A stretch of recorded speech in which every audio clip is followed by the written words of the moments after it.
Hi there, this is Gabby. I'm from Pittsburg, and I would like to share a couple of tips that would help you to survive the following weeks of this quarantine.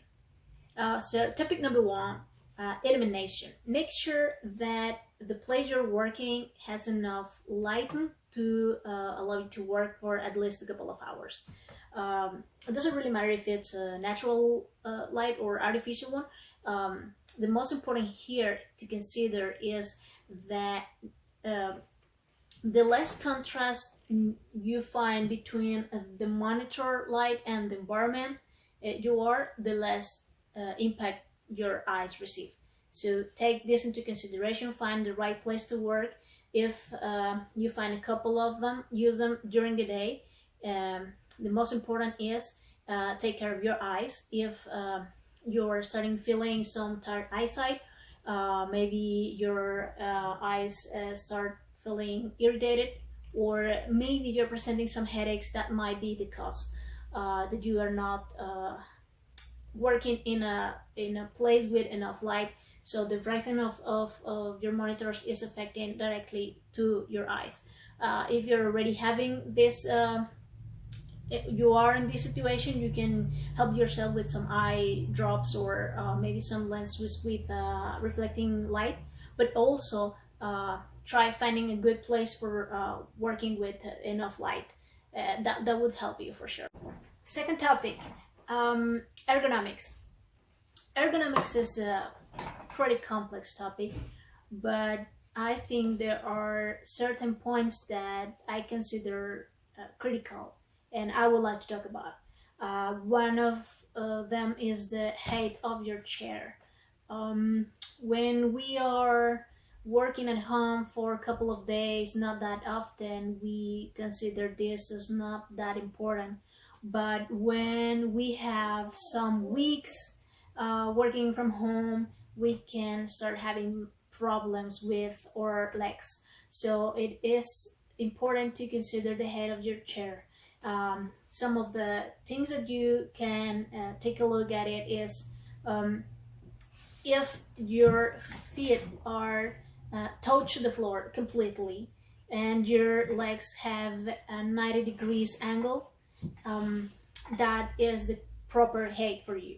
If you are taller than that, or you are sitting with a first position, that might be the cause of certain problems like circulation problems. You may have swollen feet sometimes at the end of the day, maybe some knee pain. So you need to take a look at the chair you're using and how you sit, and if you can actually sit comfortably with your feet on the floor and your knees 90 degrees. That would reduce your pain, and that would also help you to have a better posture.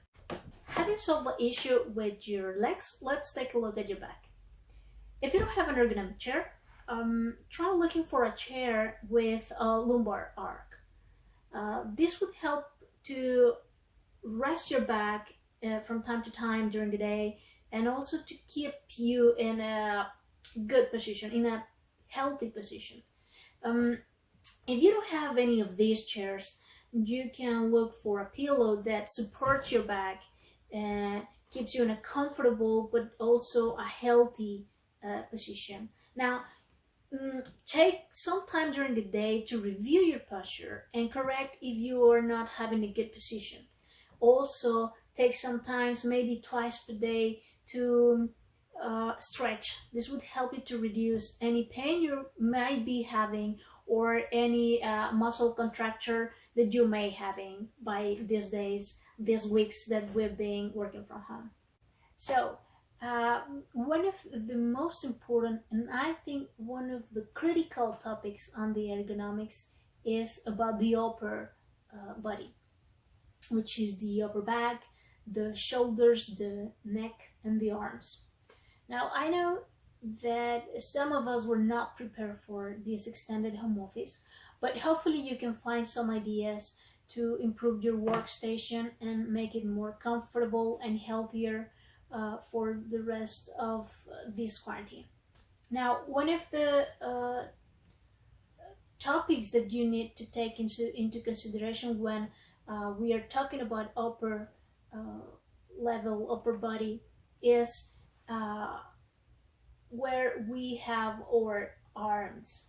And this is because some of us, we used to have our arms on the air all day, and this is not as good as we think, because at the end of the day, what we are doing is we are forcing our upper back and our shoulders to carry the weight of our arms. So try using a chair with an arm rest. If you don't have, try using your desk from time to time to rest, to support your arms there, or using this kind of things that helps you to support in comfortable position your arms. Try respecting this 90 degrees angle that you should have for a proper position, where you're not forcing any part of your arms. If you're doing this or this, at the end of the week you might be having some issues like wrist pain or forearm, maybe some numb hands at the end. So try using your keyboard and your mouse, respecting this angle, so that you can feel comfortable with that. Another topic that would help you to relax your upper back and your neck, and the tension that you feel there, is because you might be working by looking below or aside, and this is not normal for your body. Maybe for a couple of days it doesn't make much noise, but when you are working this way for several weeks, and for further weeks, this would cause a lot of pain. So try elevating your computer, maybe using an external support to move it, to move your monitor up, so that you have an horizontal view on whatever you're doing, and you don't force your neck nor your back. Don't worry if you don't have an external support for your computer. Try using some books to elevate your laptop. The main purpose here is that you to keep this horizontal view I was mentioning before, because by having this view, your posture naturally adjusts. I mean, your back gets straight, your shoulders too, and your neck is relaxed. So this is one of the main tips I can give you.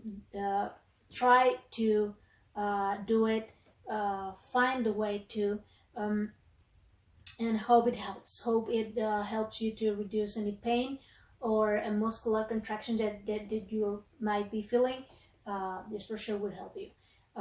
I have nothing else for you but saying that keep communicating. Feel free to raise your hand if you need to say something, if you need to talk with someone. We are all on our own home today, these days, but we are still part of a great family, so you can count on us and feel comfortable by raising your hand and asking for help if you need to. We are all here, glad to help. So thank you. I have nothing else. See you next time.